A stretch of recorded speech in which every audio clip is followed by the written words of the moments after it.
Энтропия жүйедегі ретсіздіктің өлшемі. Ретсіздіктің деңгейі артқан сайын энтропия мәні де артады. Мысалы, ойын картасының жаңа колодасында карталар сәйкестік бойынша тұздан корольге дейін реттілікпен орналастырылған. Бұл дұрыс реттелген карта колодасы. Карталарды араластыру олардың ретін бұзады. Карталардың ретін өте көп әдіспен бұзуға болады. Бірақ оларды реті және сәйкестігі бойынша орналастырудың бір ғана жолы бар.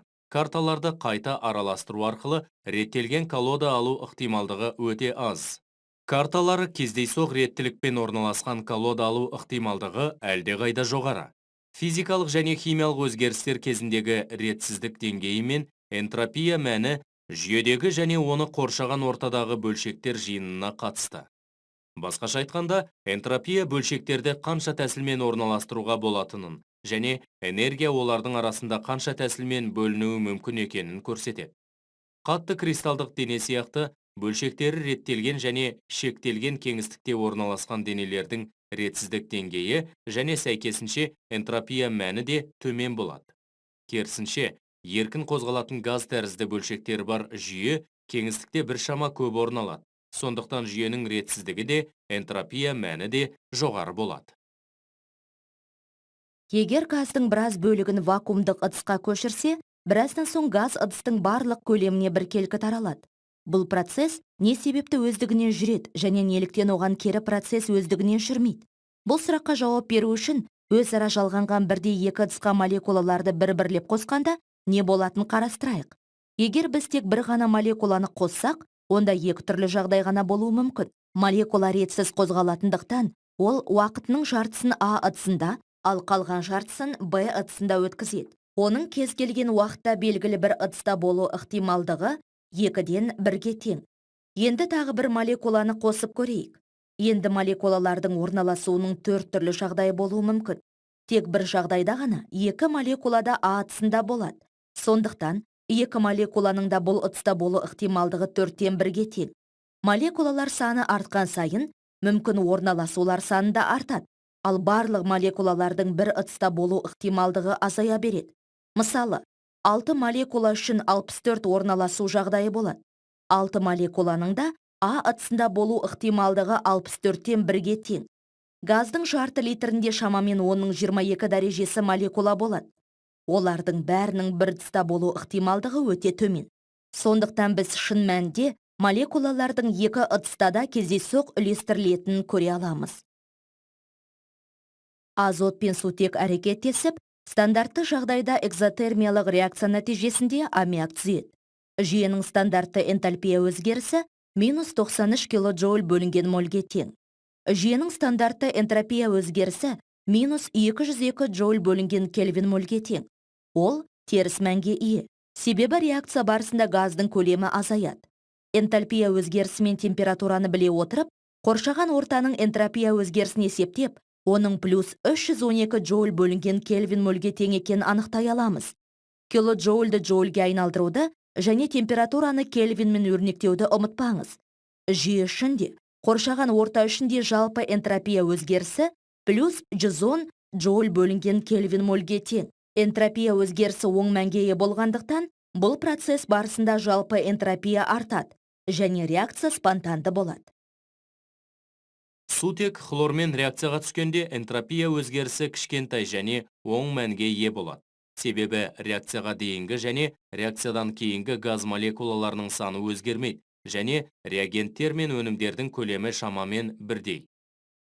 N2O4 димерінің, яғни диазот тетраоксидінің диссоциациясы үшін энтропия өзгерісі едәуір үлкен оң мәнге ие болады. Өйткені реакция нәтижесінде димердің бір молекуласынан азот диоксидінің 2 молекуласы түзіледі. Өнімдердің көлемі үлкенірек болғандықтан жүйенің ретсіздік деңгейі артады. Керісінше, аммиак синтез үшін энтропия өзгерісі теріс болады. Себебі өнімнің 2 молекуласы реагенттердің 4 молекуласынан түзіледі. Реакция барысында көлем азаятындықтан ретсіздік дәрежесі де азаяды.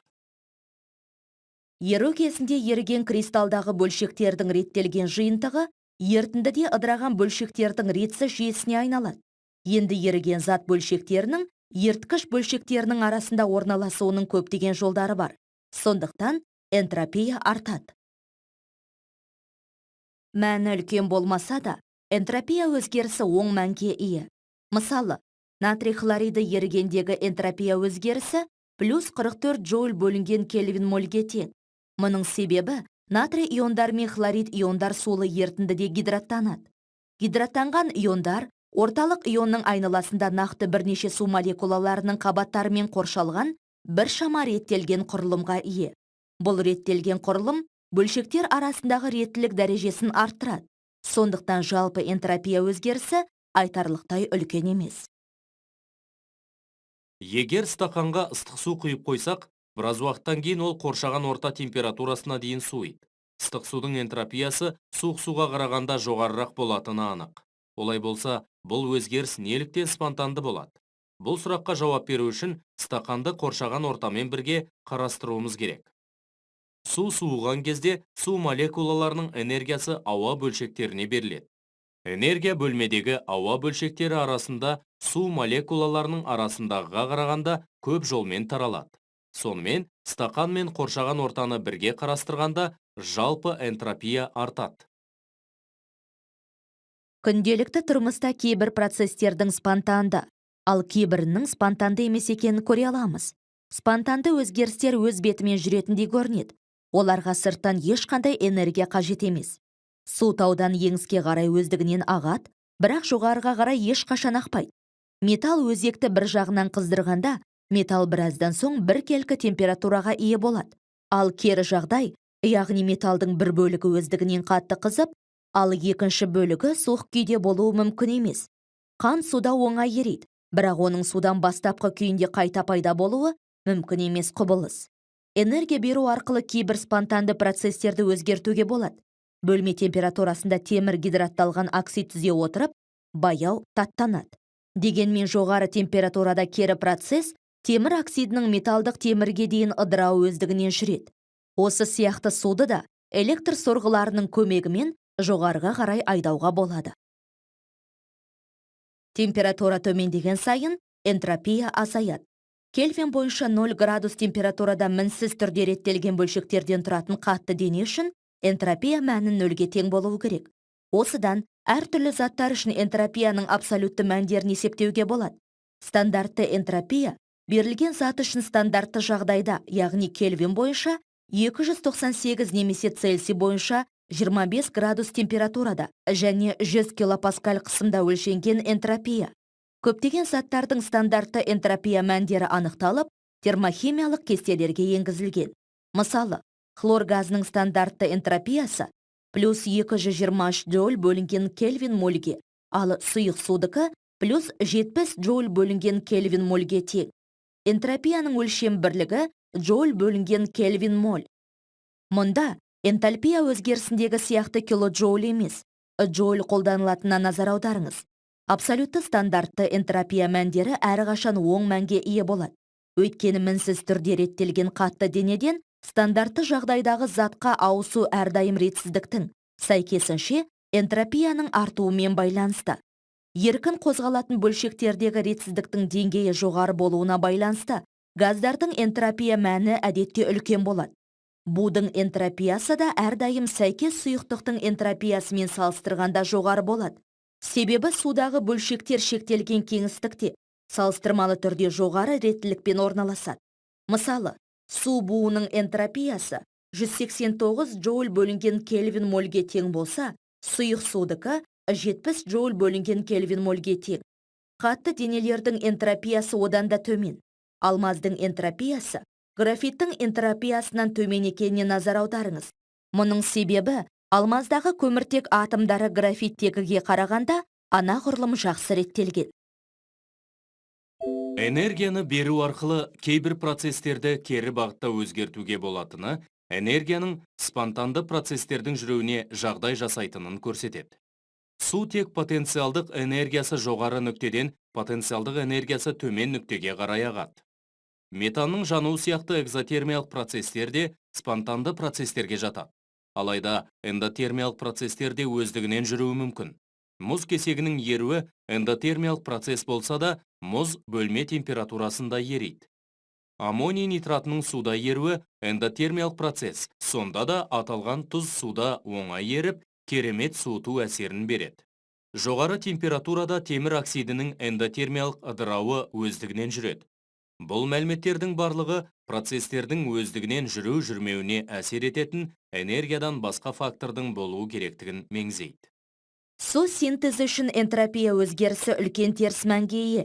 Себебі сұйық өнім газ күйіндегі реагенттерден түзіледі және ретсіздік дәрежесі төмендейді.